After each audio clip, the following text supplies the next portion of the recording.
Hi friends, ఈరోజు నేను మునగకాయ దోసకాయ వేసి పప్పుచారు చేస్తున్నా. చాలా బాగుంటుంది. మునగకాయ దోసకాయ చేసిన పప్పు చాలా బాగుంటుంది.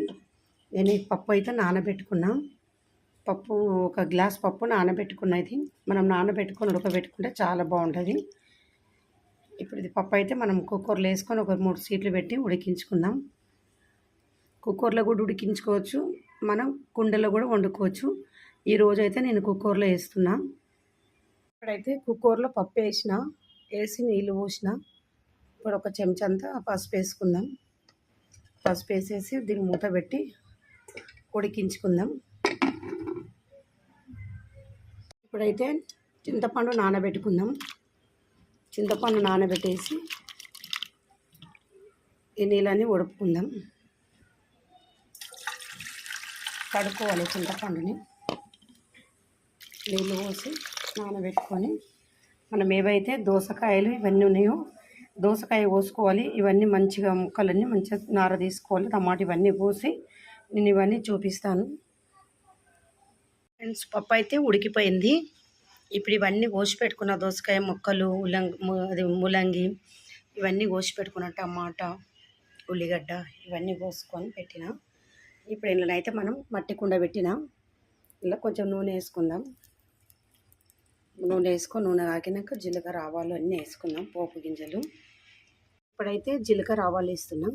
జీలకర్ర ఆవాలు ఒక చెంచా వేసిన. ఎండు మిరపకాయలు, ఎల్లిగడ్డలు,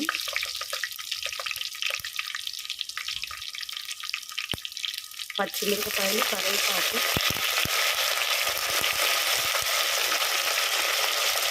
కొంచెం ఉల్లిగడ్డ ఇవన్నీ వేసుకుందాం. కొంచెమంతా ఇంగువ వేసుకున్నాం. కొంచెమంతా ఇంగువ వేసేసుకొని కలుపుకుందాం. కొంచెమంతా పసుపు కూడా వేద్దాం, కలర్ గురించి. పప్పు మంచిగా కలర్గా కనిపిస్తుంది. అన్నీ వేసి మంచిగా కలుపుకుందాం. ఇవన్నీ వేగినాక టమాటా ఈ ముక్కలన్నీ వేసేద్దాం. టమాటా ఒక 4 టమాటాలు చిన్నవి కోసుకున్నాం. 4 టమాటాలు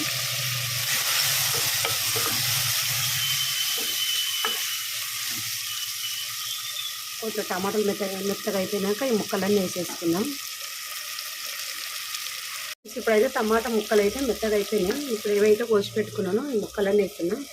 ఇలా అదేంటంటే నేను దోసకాయ ముక్కలు, మునక్కాయ, అదేమంటారేమో ఉల్లంగడ్డ, అది కూడా వేసాం. మేము ఉల్లంగడ్డ అంటాం కానీ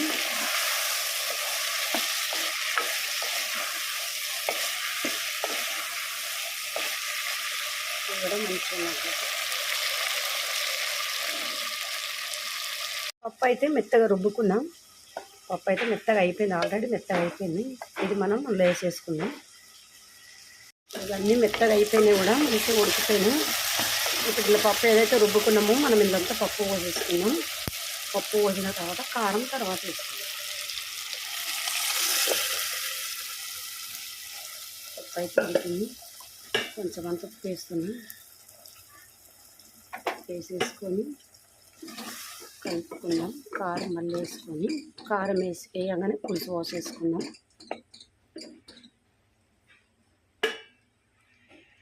ఫ్రెండ్స్, పప్పు వేసినాం కదా, ఇప్పుడు కారం వేస్తున్నా. కారం వేసేసి కలుపుకొని మనం పులుసు పోద్దాం. కొంచెంసేపు ఆగి పులుసు పోసేద్దాం. కొంచెం ముక్కలు ఉడకాలి. పులుపు ఎంబడే వేస్తే ముక్కలు అనేది ఉడకాయి అన్నమాట. పులుపు వేస్తే కొంచెం ఉడకాలి. పప్పు అయితే మసులుతుంది. నేను చింతపండు పులుసు పోసేస్తున్నా. చింతపండు పులుసు పోసేసి కొంచెం అంతా నేను ధనియాల పొడి వేస్తున్నాను. నేను ధనియాల పొడి వేస్తే జర బాగుంటుందని ధనియాల పొడి వేస్తాను. సాంబార్ పొడి కూడా వేసుకోవచ్చు, కానీ ఇప్పుడు సాంబార్ పొడి అయితే పరిస్థితానికి లేదు. అదే ధనియాల పొడి వేసిన. కొంచెం మసలాలి. మసిలాక కొత్తిమీర ఇట్లా వేసుకొని దించుకుందాం. సాంబార్ రెడీ అయిపోయింది. ఇప్పుడు ఇందులో కొత్తిమీర వేసేసుకొని కొంచెం కొత్తిమీర ముందు కూడా కొంచెం వేసిన. సాంబార్ రెడీ అయిపోయింది. వేడి వేడి అన్నంలోకి సూపర్గా ఉంటుంది, చాలా బాగుంటుంది. మీకు ఇట్లా నచ్చినట్టయితే లైక్ చేయండి, షేర్ చేయండి, సబ్స్క్రైబ్ చేయండి. ఈ కుండ వేడికి ఇంకా ముక్కలు కూడా మంచిగా మెత్తగా ఉడికిపోతాయి ఫ్రెండ్స్. ఓకే ఫ్రెండ్స్, మళ్ళీ ఒక వీడియోలో మళ్ళీ కలుసుకుందాం.